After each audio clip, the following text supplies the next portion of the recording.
Hello বন্ধুরা, আমার নাম কেয়া, আমার বয়স তখন সবে 22। প্রতি রাতেই একটা অদ্ভুত ঘটনা ঘটত। আমার স্বামী আমার বোনের ঘরে প্রবেশ করত। আমি যখনই তার সান্নিধ্যে যেতে চাইতাম, সে কোনো না কোনো অজুহাত দেখিয়ে আমার বোনের ঘরের দিকে চলে যেত। একজন দরবেশ বাবার কথায় বিশ্বাস করে। আমাদের দুই বোনের জীবনটা আজ ধ্বংসের পথে। আমি বুঝতেই পারতাম না কি এমন রহস্য ছিল, যার কারণে আমার স্বামী প্রতি রাতে আমাকে উপেক্ষা করে আমার বোনের ঘরে যেত। অবশেষে একদিন সেই রহস্যের জট খুলতে আমি আমার মেজ বোনের বিছানার নিচে লুকিয়ে রইলাম। এর কিছুক্ষণ পরই আমার স্বামী যখন বোনের ঘরে প্রবেশ করল, তাদের দুজনের আসল রূপ দেখে আমার অন্তরাত্মা কেঁপে উঠেছিল। বন্ধুরা, আমার স্বামী এবং বোনকে আমি কী অবস্থায় ধরেছিলাম তা জানতে অবশ্যই পুরো গল্পটির সাথেই থাকুন। তোমরা যারা আমার ভিডিওটি দেখেন চ্যানেলটি সাবস্ক্রাইব করেন না, তারা প্লিজ চ্যানেলটিকে সাবস্ক্রাইব করে পাশেই থাকুন। আমার বাবা মা শিখর রঙের এক যুবকের সাথে আমার বিবাহের ব্যবস্থা করেছিলেন। অনেক আশা আর রঙিন স্বপ্ন নিয়ে আমি স্বামীর ঘরে পা রেখেছিলাম।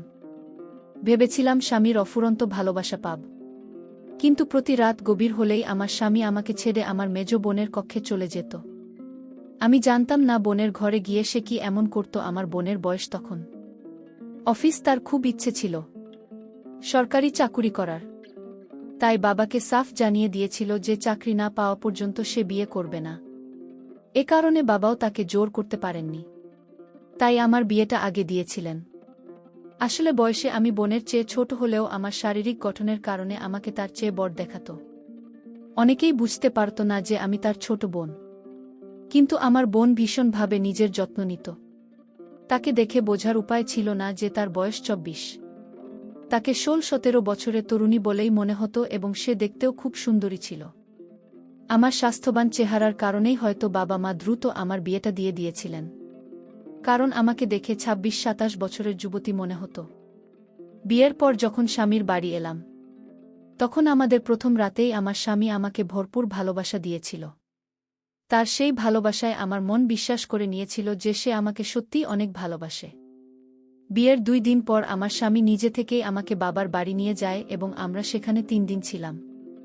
সেদিন বাবার বাড়িতে স্বামীর সাথে আমার প্রথম রাতে ঘুমোতে যাওয়ার আগে সে বলল পাচ্ছে না, তাই সে বারান্দায় কিছুক্ষণ বসতে যায়।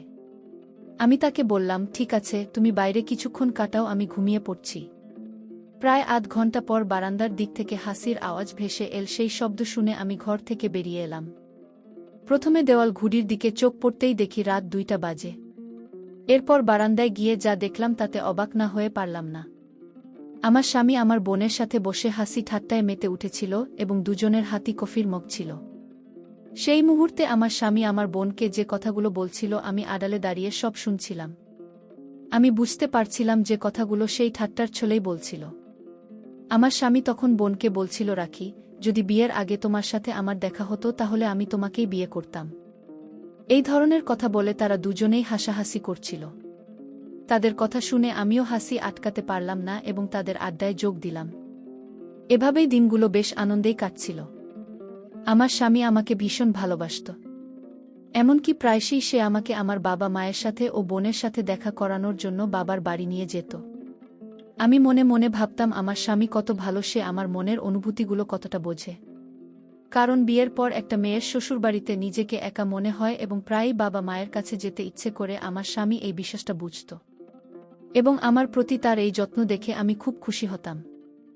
আমাদের বিয়ের 10 দিন পর যখন আমাদের বিয়ের অ্যালবামটা এলো, তখন আমার স্বামী খুব আনন্দের সাথে সেটা হাতে নিয়ে আমাকে না দেখিয়ে ঘরের ভেতরে ঢুকে দরজা বন্ধ করে দিল। আমি কিছুক্ষণ দরজায় ধাক্কা দিয়ে বললাম, কি গো, তুমি একাই পুরো অ্যালবামটা দেখবে নাকি আমাকে একটুও দেখাবে না?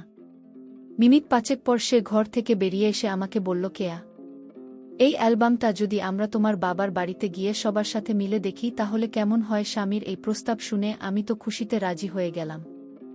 সেদিন সন্ধ্যায় যখন বিয়ের অ্যালবাম নিয়ে আমরা বাবার বাড়িতে পৌঁছালাম, তখন আমি, আমার বোন আর আমার স্বামী, আমরা 3 জন মিলে ছবিগুলো দেখছিলাম।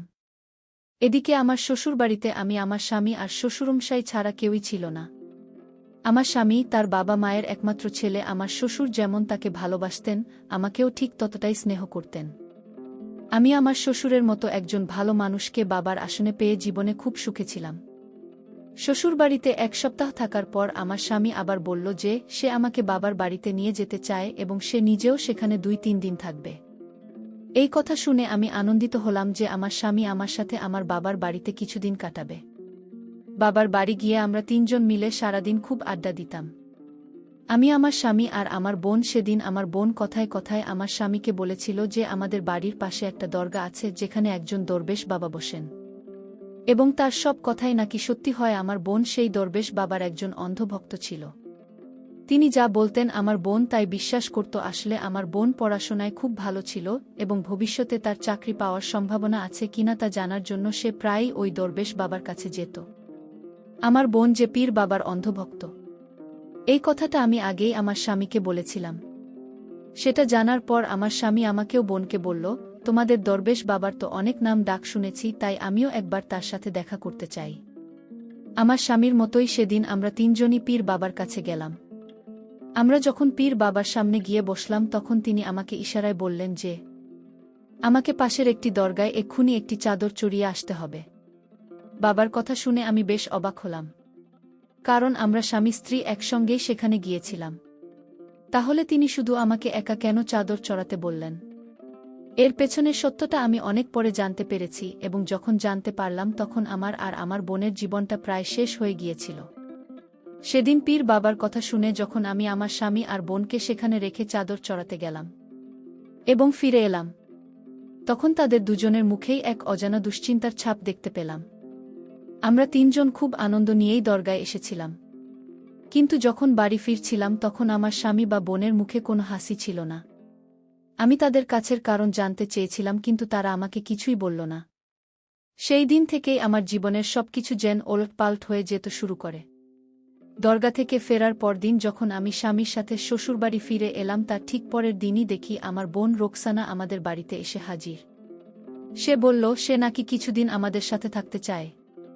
এটা শুনে আমি তো খুব খুশি হয়েছিলাম, কিন্তু যেদিন থেকে আমার বোন আমাদের বাড়িতে থাকতে শুরু করল সেদিন থেকেই আমার সাথে কোনো না কোনো অঘটন ঘটতেই থাকল। একদিন তো একটা টুল থেকে পড়ে গিয়ে আমার কোমরে এমন চোট লাগল যে আমি রান্নাবান্নার কাজও করতে পারছিলাম না। সেই সময় আমার বোন আমার খুব যত্ন নিয়েছিল, কিন্তু আমার মনে হচ্ছিল আমার স্বামী আর আমার বোন আমার আড়ালে কিছু একটা লুকাচ্ছে, এবং তারা লুকিয়ে লুকিয়ে দেখাও করে। আমার কোমরের ব্যথা যখন কিছুটা কমে এলো তখন আমি আবার রান্নাঘরে কাজ শুরু করতে চেয়েছিলাম, কিন্তু আমাকে কাজ করতে দেখে আমার বোন খুব বকাঝকা করল। সে বলল, আমি থাকতে তোকে কোনো কাজ করতে হবে না, তুই শুধু নিজের শরীরের যত্ন নে, আমি তোকে খুব ভালোবাসি। আমি তখন বোনকে বললাম, তুমি চিন্তা করো না, আমি এখন অনেকটাই সুস্থ, কাজ করতে পারব। এভাবে সারাদিন বসে থাকতে আমার আর ভালো লাগছে না। এমনকি একদিন রাতে আমার স্বামী যখন ঘরে ছিল না, আমি তাকে সারা বাড়িতে খুঁজতে শুরু করলাম। তখন দেখলাম আমার বোন ও তার ঘরে নেই। গভীর রাতে তাদের দুজনকে একসাথে না পেয়ে আমার মনে একটা খটকা লাগল। আমি বুঝতে পারছিলাম না যে তারা দুজনে আমাকে না জানিয়ে কোথায় যেতে পারে। সারা বাড়ি খুঁজে আমি যখন ছাদে উঠলাম তখন তাদের দুজনকে একসাথে দেখে আমি অবাক হয়ে গেলাম। তাদের কথাবার্তা শুনেও আমি কিছু বুঝতে পারছিলাম না। এত রাতে তাদের ছাদে একসাথে দেখে অবাক হওয়াটাই স্বাভাবিক ছিল। আমি তখন সিঁড়ির দরজার আড়ালে চুপচাপ দাঁড়িয়ে তাদের দেখতে লাগলাম। আমার স্বামী আমার বোনের কাঁধে হাত থেকে বলছিল, রোকসানা, দয়া করে তুমি আমার স্ত্রীর জীবনটা বাঁচাও, সবকিছু এখন তোমার হাতে। তুমি যদি পীর বাবার প্রস্তাবটা মেনে না নাও তাহলে তো দেখতেই পাচ্ছ তোমার বোনের সাথে একের পর এক অঘটন ঘটছে। তুমি আমাকে আর তোমার বোনকে এভাবে কষ্ট দিও না। তুমি তো নিজেই বলতে যে পীর বাবা যা বলেন তাই সত্যি হয়। তাহলে আমাদের তিনজনের ব্যাপারে তিনি যা বলেছেন সেটা যদি সত্যিই হয়ে যায়, তুমি কি নিজেকে ক্ষমা করতে পারবে? আমার স্বামীর কথা শুনে আমার বোন হাউমাউ করে কাঁদতে শুরু করল। তার কান্না দেখে আমার স্বামী তাকে জড়িয়ে জড়ল এবং আবেগের বশে আমার বোন ও তাকে জড়িয়ে ধরল। আর বোন বারবার বলছিল, আমি এটা করতে পারব না। আমি বুঝতে পারছিলাম না সে কি না করার কথা বলছিল। এই দৃশ্য দেখে আমার পায়ের তলার মাটি যেন সরে যাচ্ছিল।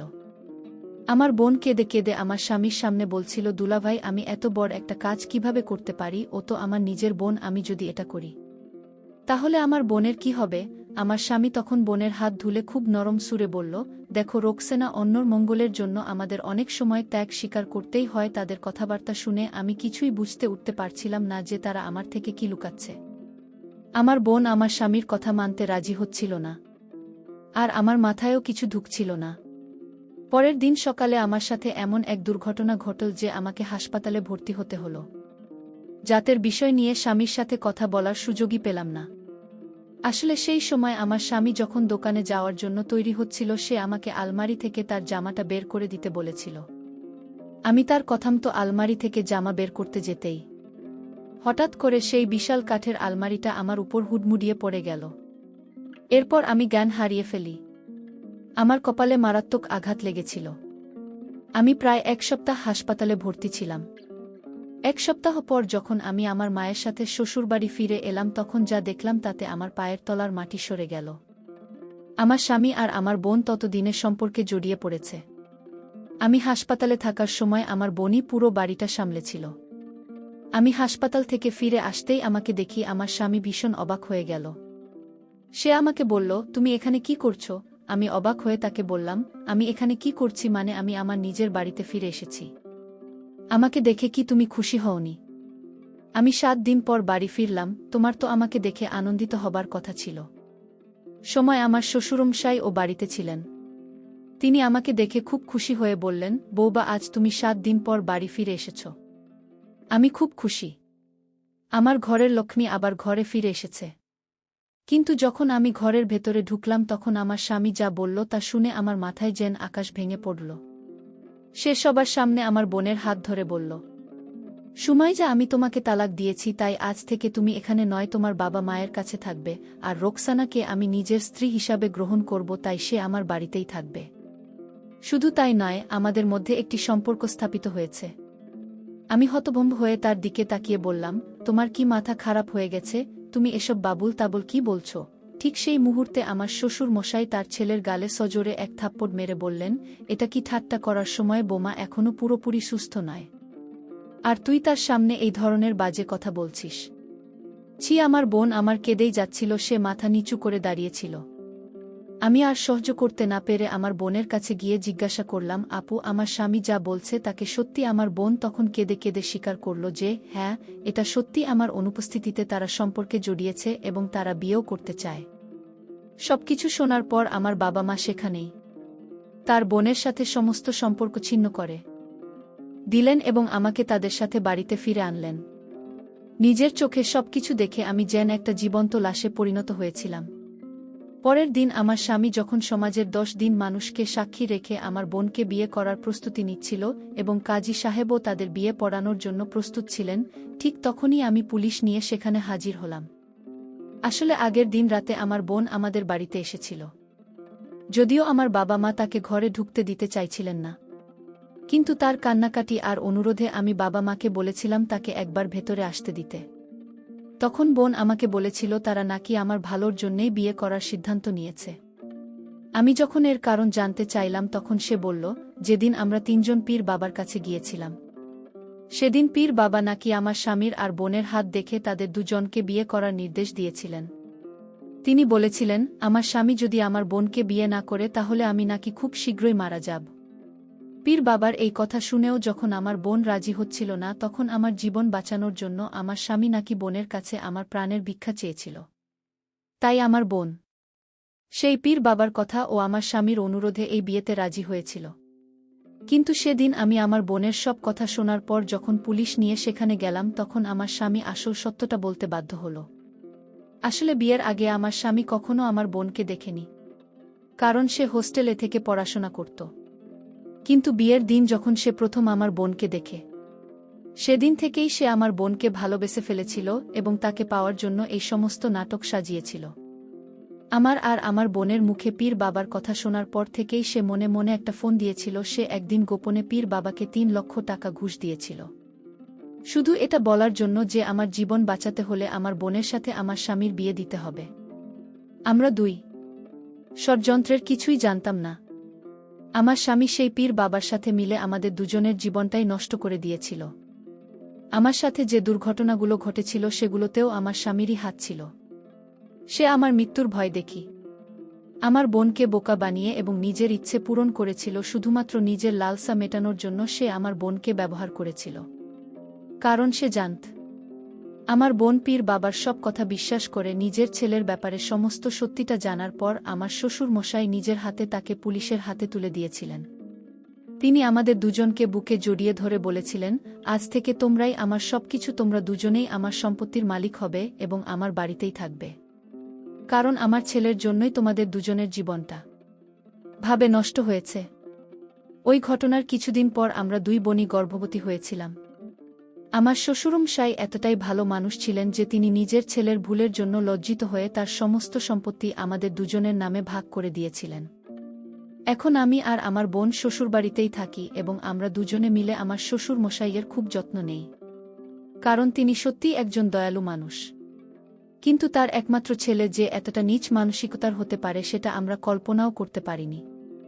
আমার মনে হয় বিয়ে সত্যি একটা লটারির মতো, কারোর ভাগে অনেক সুখ জোটে। তো বন্ধুরা, আজকের ভিডিওটি এই পর্যন্তই, দেখা হচ্ছে আগামী নতুন কোনো ভিডিওতে। ততক্ষণে সবাই ভালো থাকবেন। ধন্যবাদ।